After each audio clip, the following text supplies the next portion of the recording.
आज नवरात्रि का 7वां दिन है। आज के दिन हम सब लोग माँ कालरात्रि की आराधना करते हैं।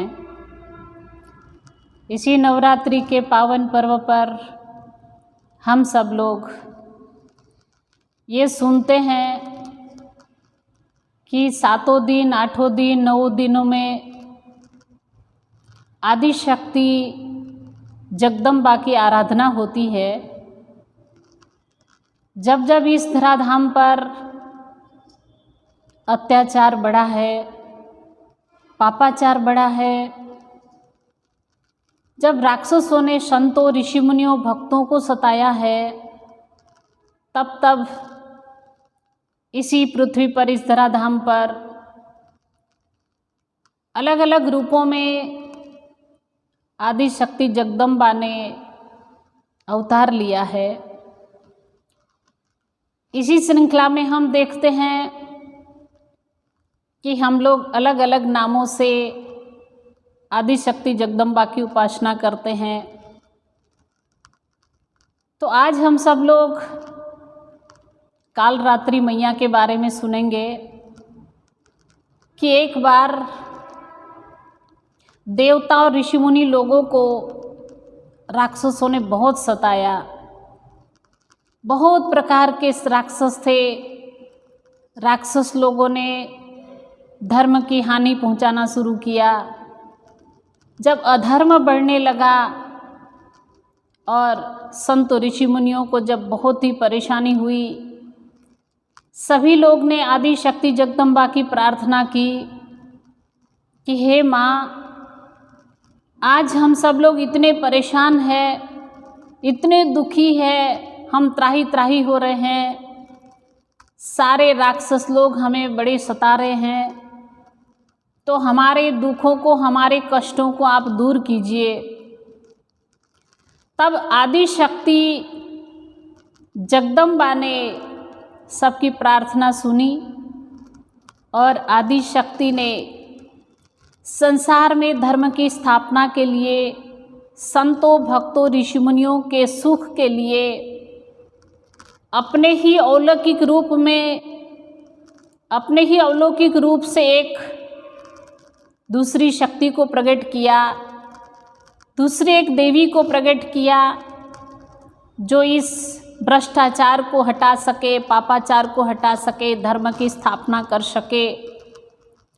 इसीलिए वो अपने ही रूप में से एक और रूप को प्रकट किया, जिनको हम लोग कालरात्रि के नाम से जानते हैं। तो माँ कालरात्रि ने ऐसा रूप धारण किया जो उनका काला था, और वो काले रूपों के कारण उनको कालरात्रि के नाम से जाना जाता है।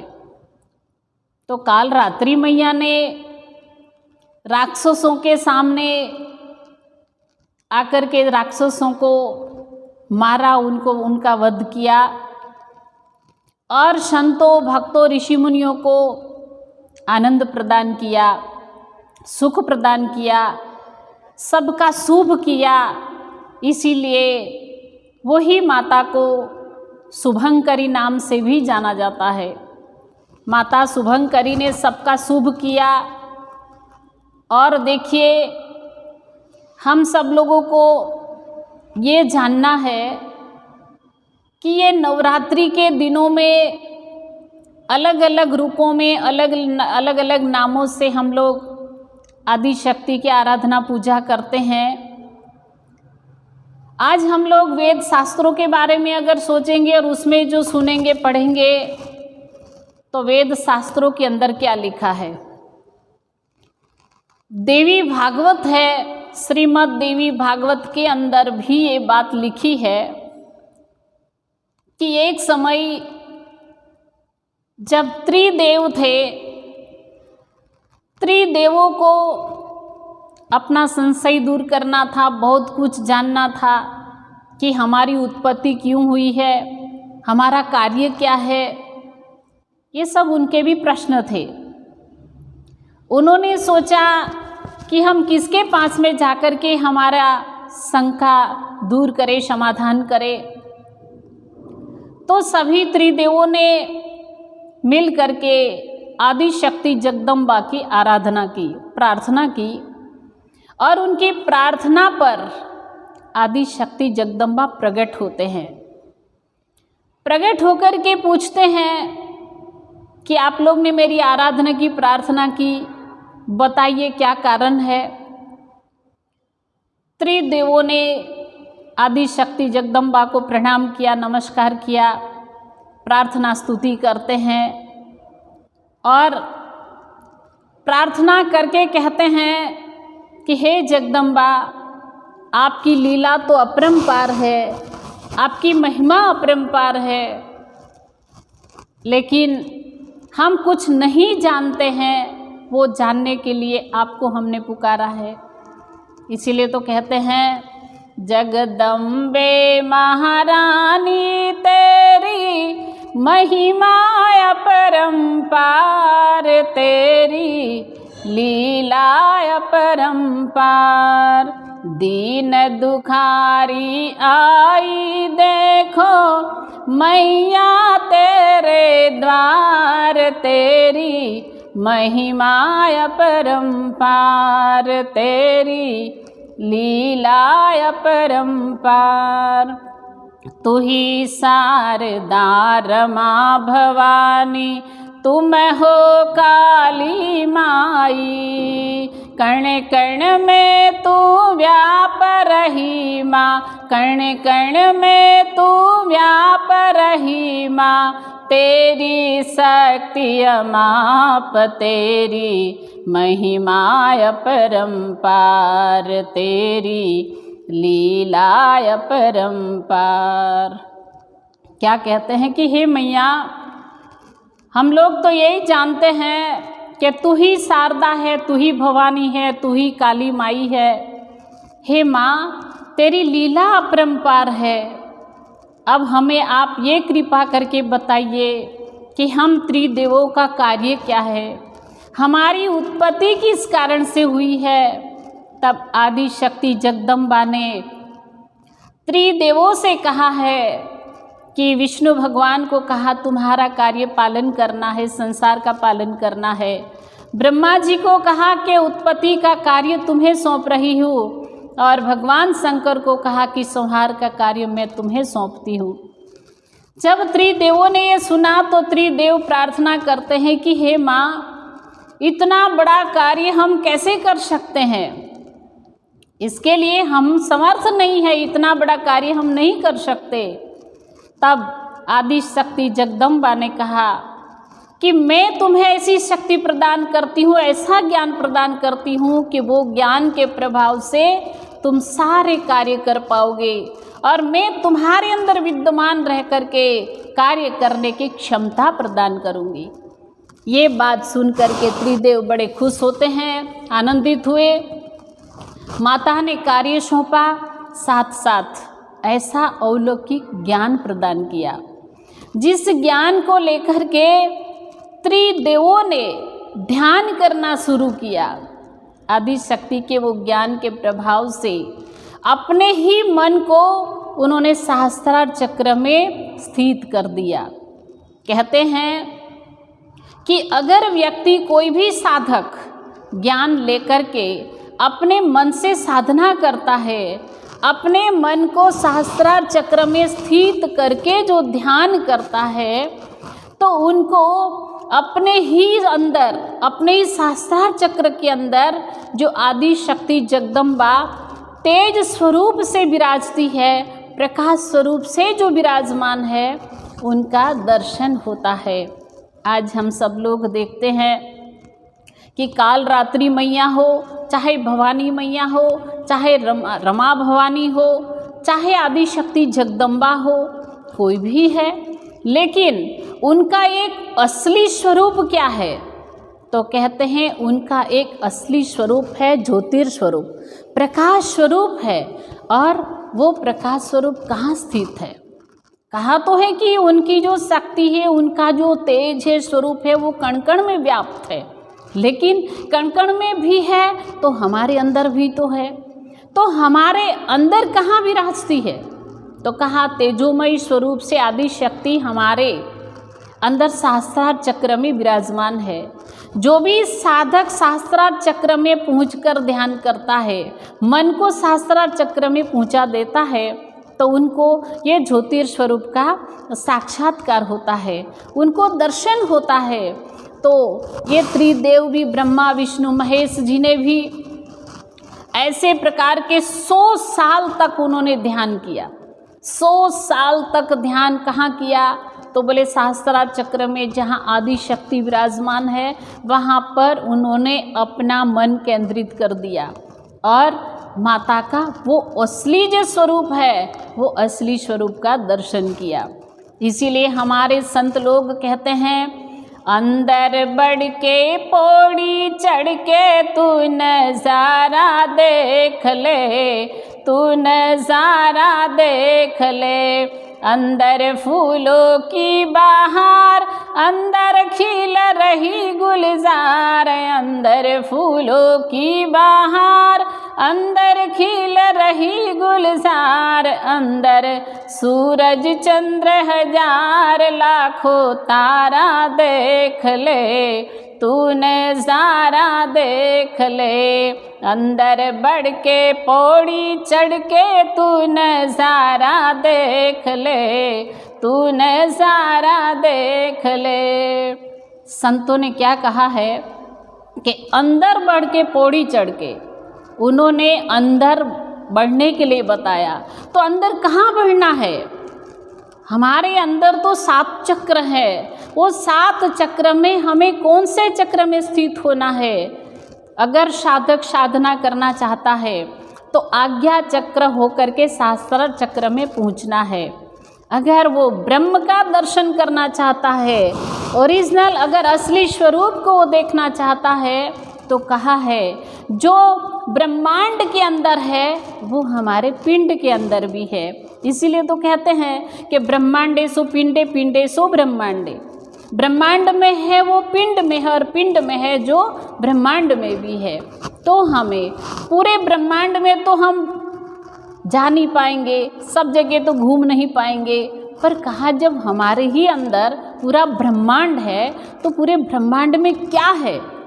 तो ब्रह्मांड के अंदर तो ब्रह्म शक्ति विराजमान है, और वो ब्रह्म शक्ति का अगर दर्शन करना है तो हमें दिव्य चक्षु चाहिए। दिव्य चक्षु से ही हम अंदर जा कर के, अंदर पौड़ी है उसमें बढ़ कर के नज़ारा देख सकते हैं। और ये भी तो कहा कि अंदर फूलों की बहार, अंदर खिल रही गुलजार, और वो भी अंदर सूरज चंद्र हजार लाखों तारा देख ले। तो हमारे ही अंदर अगर संतों ने कुछ अनुभव किया कि एक आदि शक्ति हमारे अंदर भी तेज स्वरूप से विराजमान है, तो ही तो उन्होंने ये भजन लिखा है। तो हम भी अगर सच्ची नवरात्रि कर रहे हैं तो नवरात्रि में इतना जरूर समझ लीजिए कि वो आदि शक्ति कौन है जो हमारे अंदर विराजमान है, और उनके दर्शन के लिए हमें क्या करना होगा। तो कहते हैं जब समय के सद्गुरु ज्ञान नहीं देते तब तक हमें अंदर बढ़ने का कोई ज्ञान नहीं होता, हमें हमारे पास में कोई तरीका नहीं होता कि हम किस प्रकार से अंदर बढ़ सकते हैं, अंदर ज्ञान प्राप्त कर सकते, हमारे पास में सूझ नहीं होती। लेकिन समय के सद्गुरु मिलते हैं तो वो हमारा दिव्य चक्षु खोल देते हैं, तीसरी आँख खोल देते हैं, और जो दिव्य चक्षु खुल गया तो हमारे अंदर जो ब्रह्मांड है और ब्रह्मांड में जो कुछ है वो हमें अनुभव हो सकता है। तो ब्रह्मा विष्णु महेश भी जब साधना में आगे बढ़े, उन्होंने अपना मन सहस्त्रार चक्र में जोड़ दिया, ब्रह्मांड के अंदर जोड़ दिया, तो क्या एक बहुत अलौकिक अनुभव करते हैं। और वो क्या अनुभव था उनका? तो उन्होंने ऐसा अनुभव किया कि हमारे ही अंदर ब्रह्मलोक भी है, शिवलोक भी है, विष्णु लोक भी है, सारा पृथ्वी है, पशु है, पक्षी है, सब कुछ उन्होंने अपने अंदर देखा, क्योंकि वो तो साधना में थे और उस समय तो कुछ बना भी नहीं था।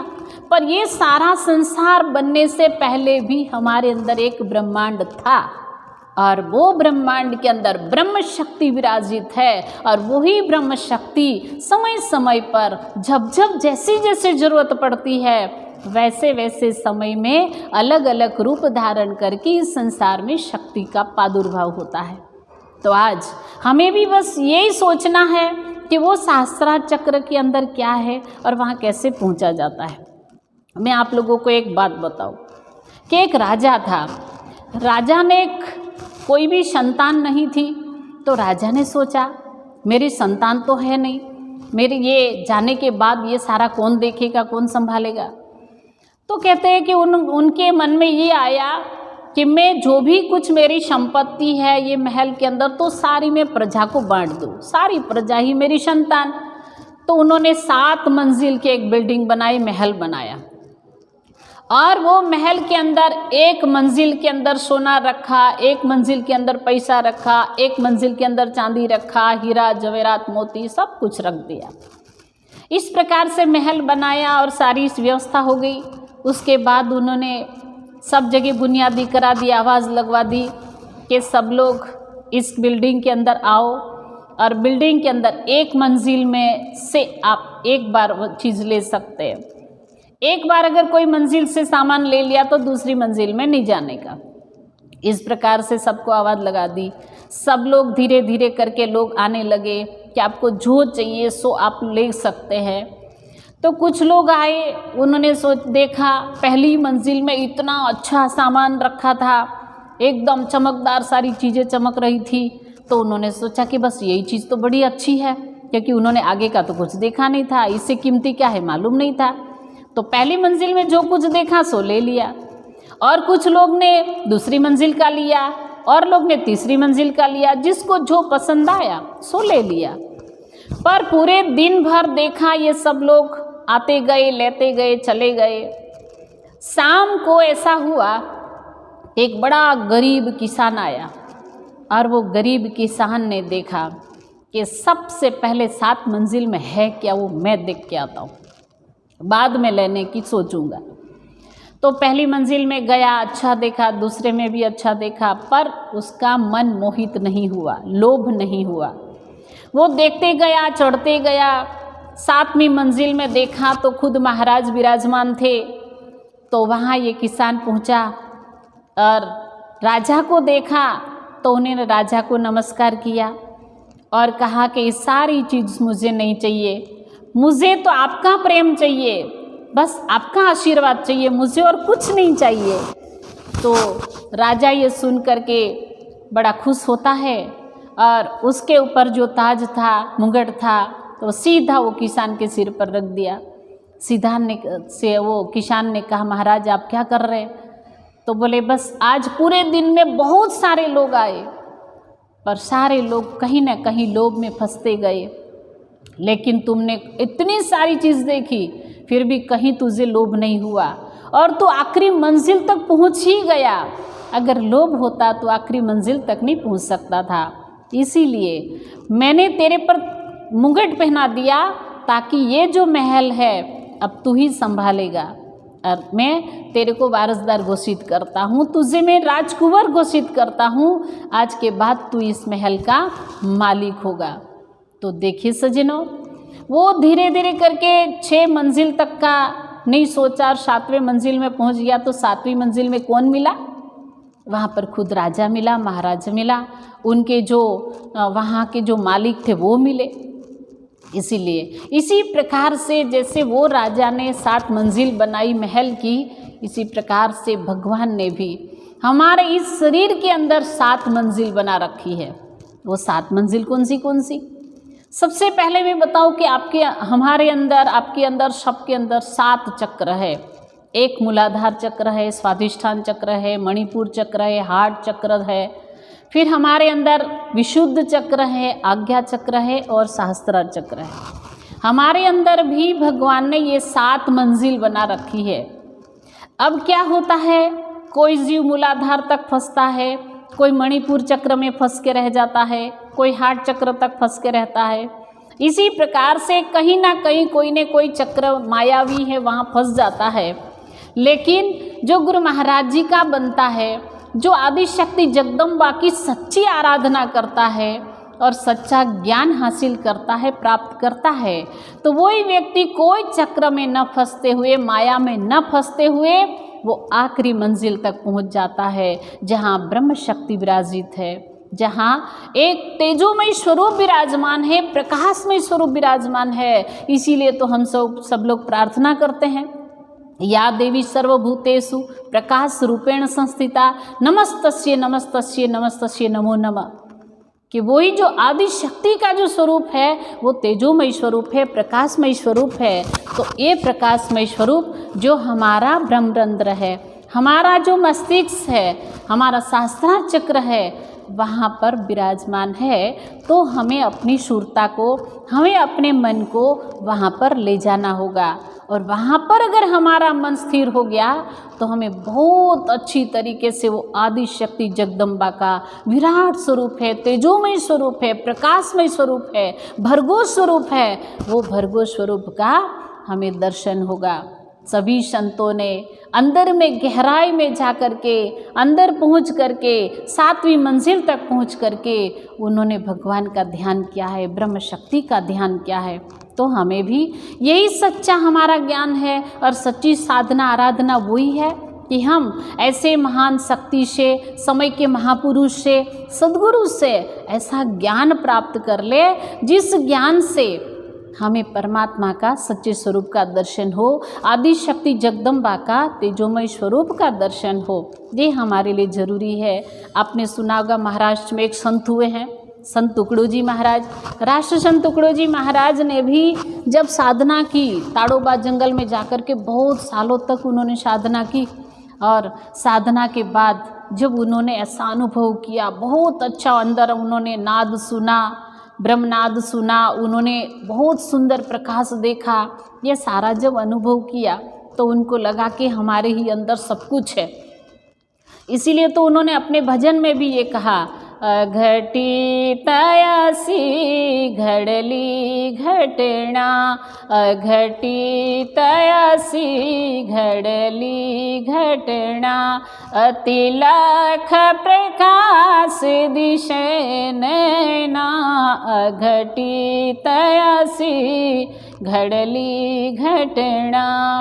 क्या कहते हैं कि ऐसी अघटित घटना घटी है कि अति लख प्रकाश दिशे नहीं ना, कि बहुत मैंने अतिशय बहुत ज़्यादा प्रकाश देखा। ऐसा प्रकाश उन्होंने कहाँ देखा? तो अपने हृदय के अंदर देखा, अपने शास्त्रार चक्र में पहुँच करके उन्होंने दर्शन किया। इसीलिए जो साधक है, ज्ञानी है, वो अपने बाहर में कहीं पर भी मन न लगाते हुए आंतरिक जगत में मन लगा करके वो आदि शक्ति जगदम्बा का वो असली स्वरूप का दर्शन करता है।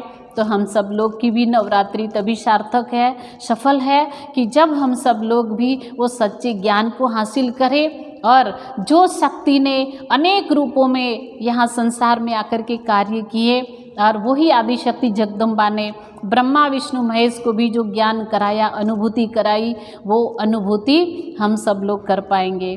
तो जब हम लोग ये अनुभूति करेंगे तभी हमारी साधना सफल होती है, क्योंकि ये आत्मज्ञान के बिना ये सारी सिद्धियां हमें प्राप्त नहीं होती। सच्चा ज्ञान, सच्चा स्वरूप, ये हमें दर्शन करना, ये मानव जीवन का ध्येय है, यही लक्ष्य है। इसीलिए आत्मज्ञान की प्राप्ति करते हुए, आदि शक्ति जगदम्बा की आराधना करते हुए, माँ काल रात्रि की आराधना करते हुए हमें अपने जीवन को सफल और सार्थक बनाना चाहिए। साथ साथ हमें ये भी समझना चाहिए कि जब भी महान पुरुष आए या आदि शक्ति ने अलग अलग रूपों में आकर के कार्य किए, तो क्यों उनको आना पड़ा और आकर के क्या किया? तो बोले जो तामसी व्यक्ति है, जो तामसी जो वृत्ति थी, उसका नाश किया है। तो हम सब लोगों को भी हमारे अंदर जो तामसी वृत्ति है उसका नाश करना है, तो सच्चा ज्ञान प्राप्त करना पड़ेगा। सच्चा ज्ञान प्राप्त करके ये तामसी जो हमारे अंदर गुण है उसको दूर करके, असुरी शक्ति को दूर करके हम लोगों को परमात्मामय होना है, आदि शक्तिमय होना है, उनके स्वरूप में खो जाना है। यही सच्चा आनंद है। इसीलिए नवरात्रि की सबको बहुत बहुत शुभकामना देते हुए अपने विचार को विश्राम देती हूँ।